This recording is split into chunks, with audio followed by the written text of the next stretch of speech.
রোজা কি, রোজার মূল বিষয়টা কি, হ্যাঁ, রোজা এবং এই যে মেজাজি এবং হাকিকি দুইটা দিক যা আছে, মানুষ এটা জানেই না। রোজারও দুইটা দিক, একটা মেজাজি একটা হাকিকি।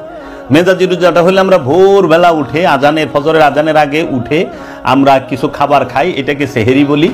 আমরা সেহেরি পাকাই, সেহেরি খাই, আর সারাদিন পান এবং আহার থেকে বিরত থাকি। আবার সন্ধ্যার সময় আমরা ইফতার করি, ইফতারে আমরা পান এবং আহার করি।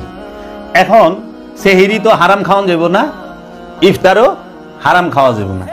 এখন যারা মনে করেন হ্যাঁ সম্পদ জমা করেন, কিংবা সুদ খান, ঘুষ খান, কিংবা অন্যের হক মাইরা খান, আপনি হারাম টাকা দিয়া হালাল গোশত কিনাই না রোজার সেহেরি খাইলেন। এই হারাম খাইয়া আপনি সারাদিন রোজা রাখলেন, আবার এই হারাম টাকা উপার্জন করিয়া হারাম অর্থ দিয়া আপনি সন্ধ্যার সময় যাইয়া চকবাজার থেকে একদম ঢাকার ইফতার আনলেন। বড় বাপের পোলায় খায়, মামুর বেটায় খায়, তালই সাহেবের বেটায় খায়, হ্যাঁ, এই যে কুপ্তা কাবাব, জালি কাবাব, সুতি কাবাব, বটি কাবাব, ফুরুলি, পেঁয়াজু যা কিছু আনলেন, এইগুলা যে খাইলেন, আপনি তো হারাম উপার্জন দিয়ে সেহেরি খাইতেছেন হারামের টাকায়, আবার হারামের টাকা দিয়ে আপনি ইফতারও করতেছেন। আমি সবাইরে কই না, যারা খান তাকেও কইতেছি। তাহলে আপনি হারাম খাইয়া রোজা থাকেন যায়, রোজাই তো হারাম দিকে স্মরণের লিগে। এখন আপনি ঘুষের টাকা দিয়ে হালাল গুস্ত খুঁজেন তো কেমনি হইব? আবার দোকানে যায় কোন মুরগি কি বিসমিল্লাহ করে জব করছস, মাথা কোন দিকে আসিল, গরু বিসমিল্লাহ করে জব করছস, সহি শুদ্ধ ভাবে টাকা লয়ে গেছেন পকেটে হারামের, নয় অন্যের হক মারা টাকা, নইলে পরে সুদের টাকা, ঘুষের টাকা, নয় আত্মসাতের টাকা। বুঝি না, সবাইকে ফাঁকি দেওয়া যাবে, রসুলকে ফাঁকি দেওয়া যাবে না, সবাইকে ফাঁকি দেওয়া যাবে, রব্বুল আলামিনকে ফাঁকি দেওয়া যাবে না। সবাইকে ফাঁকি দিতে পারবেন, নিজেরে ফাঁকি দিতে পারবেন না। ধরা তো নিজের কাছে খায়া বয়া রইছেন, একটু বিবেক দিয়ে চিন্তা করেন। এখন আমরা যে বিষয়টি বলতে চাই, যে এই হাকিকি এবং মেজাজি বিষয়টি, যে আনুষ্ঠানিক রোজা এবং মূল রোজা, শরীয়ত সমাজকেন্দ্রিক কিন্তু মারেফত ব্যক্তিকেন্দ্রিক, বিজ্ঞান শিক্ষা সমাজকেন্দ্রিক কিন্তু বিজ্ঞানী হওয়া ব্যক্তিকেন্দ্রিক। বিজ্ঞানের বড় বড় ডিগ্রি নিলেই যেমন বিজ্ঞানী হওয়া যায় না, সেই রকম শরীয়ত মারেফতের উপর পড়াশোনা করলেই, বড় বড় ডিগ্রি নিলেই মারেফতের অধিকারী ওলি, দরবেশ, পীর, ফকির হওয়া যায় না। বিজ্ঞানী হওয়ার মধ্যে যেমন কোনো প্রকার শর্ত থাকে না, সেই রকম আল্লাহর ওলি হওয়ার মধ্যেও কোনো শর্ত নাই। তাই তো কোরআনে আল্লাহ বলেছেন, ইউতি মাইয়া শাও, অর্থাৎ দান করা হয় যাকে খুশি তাকে। আল্লাহ যাকে খুশি তাকে তার খাস রহমত দান করে। আল্লাহ বলছেন উলকির রুহা, আমরা রু নিক্ষেপ করি, ইউতি মাইয়া শাও, যাকে খুশি তাকে। এখানে সিলেকশন। তাই রোজার মূল দর্শনটি যে কি, আল্লাহকে ছেড়ে, এই যে রোজা আর ইফতারের বিষয়টি, আল্লাহকে ছেড়ে এই সব বিষয়ের প্রতি খেয়াল ও ফিকির করা, এবং আবার কিয়ামতের ভয়, বেহেশতের আশা করা এবং আখিরাতের বিষয়টি ফিকির করা, এই সবগুলো বিষয় রোজার হাকিকি তথা আসল রোজা নষ্ট তথা বরবাদ করে দেয়। আসল রোজা বরবাদ হয়ে যাবে যদি রোজার ভিতরে এই খেয়াল থাকে। রোজা রাখলে কিয়ামতের ভয়, বেহেশতের আশা, দুজকের ভয়, হ্যাঁ, এবং এগুলো নিয়ে চিন্তা ভাবনা রোজাকে নষ্ট করে। আসল রোজাটি সঠিক হবে কখন? রোজার হাকিকি তখনই সঠিক হবে যখন বান্দা আল্লাহ ছাড়া অন্য সবগুলো বিষয় দিল থেকে তথা অন্তর হইতে নিশ্চিহ্ন করে দিতে পারবে। তাহলে রোজা কখন সঠিক হবে? রোজার হাকিকি তখনই সঠিক হবে যখন বান্দা আল্লাহ ছাড়া অন্য সবগুলো বিষয় দিল থেকে তথা অন্তর হতে নিশ্চিহ্ন করে দিতে পারে। এমনকি গায়রুল্লাহ তথা গায়রুল্লাহর ইলম পর্যন্ত থাকে না, এবং সব রকম উমিদ মানে আশা ও ভয় ভীতি আপন হৃদয় হতে, দিল হইতে, কলব হইতে দূর করে দিতে পারে। তখন রোজার হাকিকত আসবে। মেজাজি রোজা কি? এই মেজাজি রোজার দ্বারা কি লাভ হয়? আল্লাহর রসুল হযরত উমর রাদিয়াল্লাহু তাআলা আনহুকে বলতেছেন, হে উমর, সাধারণ মানুষ যে রোজা রাখে তা হাকিকি তথা আসল রোজা নয়, কারণ ইহাতে শুধু পানাহার ও জুমা থেকে পরহেজ থাকে, পানাহার এবং গুনাহ থেকে পরহেজ থাকে। সাধারণ মানুষের রোজাটিকে মেজাজি রোজা বলে জানিও। এই মেজাজি রোজা দ্বারা আসরারে ইলাহি মানে খোদার রহস্যের জ্ঞান হাসিল হয় না। মেজাজি রোজাটি একমাত্র জাহিরি সুরতে সীমাবদ্ধ। এই মেজাজি রোজা হাকিকত বিষয়টিতে কিছুই বুঝতে পারে না, বরং অন্ধকারে থেকে যায়। এই মেজাজি রোজা দ্বারা গায়রুল্লাহর পরিত্যাগ সম্ভব হয় না। মেজাজি রোজা দ্বারা কখনোই আপনি গায়রুল্লাহকে পরিত্যাগ করতে পারবেন না, তাগুতকে পরিত্যাগ করতে পারবেন না, খান্নাস মুক্ত হইতে পারবেন না। এটা আল্লাহর রাসূল বইলা দিছেন হযরত উমর রাদিয়াল্লাহু তাআলা আনহুকে। এবং এই বাণীগুলো আমি যে বলতেছি সেটি হচ্ছে সুলতানুল হিন্দ খাজা বাবার মক্তবাতে খাজা থেকে নেওয়া, খাজা বাবার লিখিত বাণী, খাজা বাবার বাণী, খাজা গরিবে নেওয়াজের বাণী। এই কিতাব এটি আপনি পাবেন বাবা জাহাঙ্গীরের লিখিত সুফিবাদ আত্মপরিচয়ের একমাত্র পদ 4 খণ্ডের মধ্যে। এরূপ জাহিরি ও মেজাজি রোজা দ্বারা এটুকু লাভ হতে পারে যে গরিব দুঃখী ও মিসকিনদের দুঃখ ব্যথা সম্মুখভাবে উপলব্ধি করা যায় এবং তাতে তাদের প্রতি সাহায্যের হাত বাড়িয়ে তাদের অভাব কিছুটা লাঘব করা যায়। দিওয়ানে মঈনুদ্দিন পৃষ্ঠা নাম্বার 437, খাজা গরিবে নেওয়াজের লেখা কিতাবে। যারা দেহ মন হতে আপন সত্তার ভেতর খান্নাসরূপী শয়তানটিকে বিচ্ছিন্ন করে দিতে পেরেছেন তারাই কামিয়াব হয়েছেন। রোজা 6 রিপুর মাধ্যমে যাহা মন এবং মগজে বাসা বাঁধতে থাকে উহাই একটি একটি করে হিসাব করে বর্জন করে দেবার সাধনার নামটি হলো সিয়াম। আপন নফসের সঙ্গে যে খান্নাসরূপী শয়তানটিকে জড়িয়ে দেওয়া হয়েছে উহা লোভ, মোহ, মাৎসর্য, কাম, ক্রোধ এবং অহংকার নামক আবর্জনা, যা মানুষকে সঠিক পথ হতে বিচ্ছিন্ন করে দেয়। তাই এই ষড়রিপুর বন্ধনটিকে সম্পূর্ণরূপে উপড়িয়ে ফেলার জন্য সিয়াম একটি উপযুক্ত এবং সুন্দর মাধ্যম। সিয়ামের দ্বারা লোভকে অন্তর থেকে উপড়িয়ে ফেলতে হবে। সিয়ামের দ্বারা অহংকারকে, হিংসাকে, কামনাকে, বাসনাকে, মোহকে সম্পূর্ণরূপে অন্তর থেকে উপড়িয়ে ফেলা সম্ভব। এই আপনি বাবা জাহাঙ্গীরের লিখিত যে একটি কিতাব আছে রোজা ও ইফতার, সেখান থেকে আপনি এই বাণীগুলো পাবেন।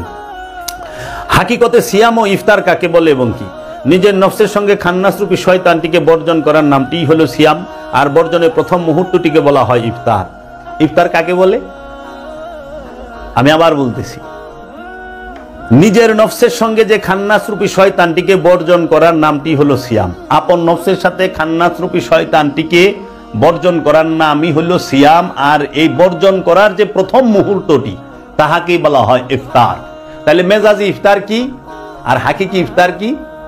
আপনি দেখেন রোজার মধ্যে আমরা মেজাজি অনুষ্ঠানে সেহেরি আগে, ইফতার পরে, কিন্তু হাকিকত হলো ইফতার আগে তারপরে সেহেরি। হাকিকি দর্শন কি সিয়ামের হাকিকি দর্শনের মূলটি মেজাজিটা সবাই জানে। মেজাজি দর্শনে মেজাজি বিষয়টিতে প্রথমে সেহেরি, তারপরে ইফতার, প্রথমে সেহেরি, তারপরে রোজা, তারপরে ইফতার, তারপরে তারাবি। হ্যাঁ, তারপরে আমরা দেখি যে জাকাত দেয়, তারপরে কদর হয়, তারপরে ঈদ হয়। আর হাকিকতে হইল সর্বপ্রথম একজন সাধক সে কি করবে? সালাতকে কায়েম করবে। আপনি যদি সিয়াম পালন করতে যান সর্বপ্রথম সালাতকে কায়েম করতে হবে এবং জাকাতকে আদায় করতে হবে। সালাত প্রতিষ্ঠা হয়ে গেছে, জাকাত আদায় হয়ে গেছে। জাকাত আদায়ের সঙ্গে সঙ্গে আগে করতে হবে ইফতার, ইফতারের পরে সেহেরি, সেহেরির পরে হয় কদর, ইফতারের পরে সেহেরি, সেহেরির পরে কদর, কদরের পরে বাকি সারা জীবন সিয়াম। আমি এখন একটা একটা কইরা এর হাকিকি বিষয়টা আপনাদের সামনে বলুন। এখন আমরা দেখি মেজাজিতে যে সর্বপ্রথম আমরা রাত 3টার দিকে উঠে ভোরবেলা মানে ফজরের আগে খাবার দাবার আহার করি। আমাদের সেহেরি শেষ সময় থাকে। হ্যাঁ, আগে সেহেরি করি, পরে রোজা সারাদিন, তারপরে সন্ধ্যা মাগরিবের পরে সূর্য ডোবার পরে ইফতার, ইফতারের পরে আমরা তারাবি করি। এখন এই সারা জীবন আমরা জানলাম না যে ইফতার শব্দের অর্থ কি, সেহেরি শব্দের অর্থ কি, আমরা জানলাম না জাকাত শব্দের অর্থ কি, আমরা জানলাম না সলাৎ শব্দের অর্থ কি। হ্যাঁ, এই বিষয়ে বেশিরভাগ যেরকম সলাৎ আরবি শব্দ, সলাতের ফার্সি নামাজ, বাংলা হইল রসুলের সাথে সংযোগ এবং যোগাযোগ প্রচেষ্টা, রবের সাথে সংযোগ এবং যোগাযোগ প্রচেষ্টা। সলাতের বাংলা হলো সংযোগ এবং যোগাযোগ প্রচেষ্টা। জাকাত শব্দের অর্থ কি? জাকাত শব্দের অর্থ হলো পবিত্রকরণ, আপন নফসকে পবিত্র করা, জাক্কা করা, পবিত্রকরণ। যখন একজন সাধক আমিত্ব পরিত্যাগ করে তখন তার জাকাত হয়ে যায়। এর জন্য সালাত আপনি সিয়াম করতে গেলে সর্বপ্রথম রসুলের সাথে এবং রসুলের সাথে সংযোগ যোগাযোগ প্রচেষ্টা করতে হবে, তারপরে যাকাত দিতে হবে, মানে আমিত্ব নিজের যে নফস সেটাকে পবিত্র করতে হবে, জাক্কা করতে হবে। জাক্কা কেমনে করবেন? আপনার মধ্যে যে আমির সাথে আমিত্ব আছে, আমির সাথে আমারটাকে সরিয়ে দিতে হবে, উৎসর্গ করতে হবে, আমিত্ব পরিত্যাগ করতে হবে। আমিত্ব পরিত্যাগের নাম যাকাত। যেই মুহূর্তে আপনি আমিত্বকে পরিত্যাগ করছেন, যাকাত হইছে, সঙ্গে সঙ্গে আপনি ইফতার করার উপযুক্ত হয়ে গেছেন। কারণ খান্নাস মুক্তিকেই বলা হয় ইফতার। খান্নাস হতে মুক্ত হওয়ার নামই হচ্ছে ইফতার। খান্নাস রূপী শয়তান মানে যাবতীয় যে রিপুগুলো থেকে মুক্তি হওয়ার নামই হচ্ছে ইফতার করা। এর জন্য আল্লাহর রব্বুল আলামিন এবং আল্লাহর হাবিব বলেছেন যে কি, যে যত তাড়াতাড়ি ইফতার করতে পারে সেই বান্দা আমার কাছে তত প্রিয়। যে বান্দা যত তাড়াতাড়ি ইফতার করতে পারে সে বান্দা আমার কাছে তত প্রিয়। রোজা তথা সিয়াম আমার জন্য, সিয়ামের পুরস্কার আমি আল্লাহ নিজে। এর জন্য রসুলের হাদিসের মধ্যে যে বললো যে যত তাড়াতাড়ি ইফতার করতে পারে সে আল্লাহর কাছে তত প্রিয়, এটা তো মেজাজ ইফতারের সাথে যায় না। কারণ মেজাজ ইফতার আপনি সকালে সেহরি খাইছেন, দুপুরবেলায় আপনি ইফতার করা শুরু করলেন, এটা তো হবে না। কিন্তু হাকিকির সাথে যায়, যত তাড়াতাড়ি শয়তান মুক্ত হইতে পারে, কামনা বাসনা মুক্ত হইতে পারে, এই শয়তানের 19 প্রকার ধোঁকা হইতে মুক্ত হইতে পারে, সে আল্লাহর কাছে তত প্রিয়, সে আল্লাহর বন্ধু, সে আল্লাহর নিকটবর্তী, সে আল্লাহর কুরবাত হয়ে যায়, নিকটবর্তী হয়ে যায়। এর জন্য আল্লাহ বলছে অতি দ্রুত ইফতার করো। তাহলে ইফতার কি? খান্নাস মুক্তি লাভ করো। ইফতার হয়ে গেলেই সেহেরি। সেহেরি শব্দের অর্থ কি? সেহেরি শব্দের অর্থ হচ্ছে আত্মবল। আত্মবল, নফসের নিজের যে শক্তি, সেই আত্মবলে বলিয়ান হওয়া। আত্মবলে বলিয়ান হইলে কি হয়? তারে আর খান্নাস রূপী শয়তান কখনো কুমন্ত্রণা, ধোঁকা দিতে পারে না। এই যে আমরা দেখি না সমাজে যে অপকর্ম হয়, অনেক সময় দেখি বড় বড় সুরে গোদরে সুরেরা বলে যে আমি করি নাই, আসলে বুঝতে পারি নাই, আমাকে শয়তান করিয়েছে। আচ্ছা, আমরা যখন দেখি যে এই বাসে, লঞ্চে কিংবা কোনো প্রতিষ্ঠানের মধ্যে রেপ করে, হ্যাঁ রেপ করে, তখন তারে ধরলে শুনি সোজা একটা কথা কয়, দেখেন আমি তো করি নাই, আমাকে শয়তানে করিয়েছে। আবার আমরা দেখি সমাজে বলৎকারও হয়, যখন পুলিশে ধরে কোর্টে দাঁড়ায় তখন উনি দেখি সাক্ষাৎকার দিতেছে, আমি তো করি নাই, শয়তানের ধোকায় পড়ে করেছি, শয়তান আমাকে করিয়েছে। তো এই যে বিষয়গুলো করে নফস তখন আত্মবলে বলিয়ান থাকে না, দুর্বল থাকে। এর জন্য সেহেরি করতে হবে। সেহেরি মানে হচ্ছে আত্মবল, আত্মবলে বলিয়ান হওয়া। খান্নাস আর কুমন্ত্রণা দিতে পারবে না। যখনই আপনি আত্মবলে বলিয়ান হয়েছেন তখনই আপনার হবে কদর। কদর, কদর কি? আত্মদর্শন। আত্মবলে বলিয়ান হওয়ার পরে কদর হবে, আত্মদর্শন হবে। আত্মদর্শন কি? আপনার এই নফসের উপরে আল্লাহ রূহ নাজিল করবে। এই নফসটা রুহের মহানূরের মাঝে ফানা হয়ে যাবে। তাই সূরা কদরে আল্লাহ বলতেছেন তানাজ্জালুল মালাইকাতি ওয়ার রূহ। তানাজ্জালু আমরা নাজিল করলে, মালাইকাতি সমস্ত ফেরেশতাদেরকে, ওয়া রূহ এবং রূহকে। কোথায়? এই নফসের এইখানে। নফস তখন রুহের মহানূরে ডুবা যায়, নফস আর নিজেরে খুঁজা পায় না, যেদিকেই তাকায় আইনামা তুওয়াল্লু ফাসাম্মা ওয়াজহুল্লাহ, যেদিকে এসে দেখে আল্লাহ ছাড়া কিছুই দেখে না। আল্লাহ নিজে বলতেছে ইন্নী কারিবুন, নিশ্চয়ই আমি তোমার নিকটেই আছি। আল্লাহ বলতেছেন ওহুয়া মাকুম আইনা মা কুনতুম, তুমি যেখানে আমি সেখানে। আল্লাহ বলতেছেন নাহনু আকরাবু ইলাইহি মিন হাবলিল ওয়ারিদ, আমরা তোমার জীবন রোগের নিকটেই অবস্থান করি। এই কদর হওয়ার পরে ওই সাধক মহা খুশি হয়ে যায়, কারণ জগতে তার জন্য সর্বশ্রেষ্ঠ পাওয়া সে পায়া গেছে। আল্লাহ রাব্বুল আলামিন তাকে দয়া করে দান করেছেন। সেটা কি? তার আত্মপরিচয় হয়েছে, তার রবের দিদার হয়েছে, তার রসুলের দিদার হয়েছে। তিনি রসুলের উপরে পরিপূর্ণ ঈমান এনে ফেলেছে, রবের উপর পরিপূর্ণ ঈমান এনে ফেলেছে, সে মুমিনে পরিণত হয়ে গেছে। তখন সে মহা খুশি। আর এই খুশিকেই বলা হয় ঈদ। ঈদ মুবারক।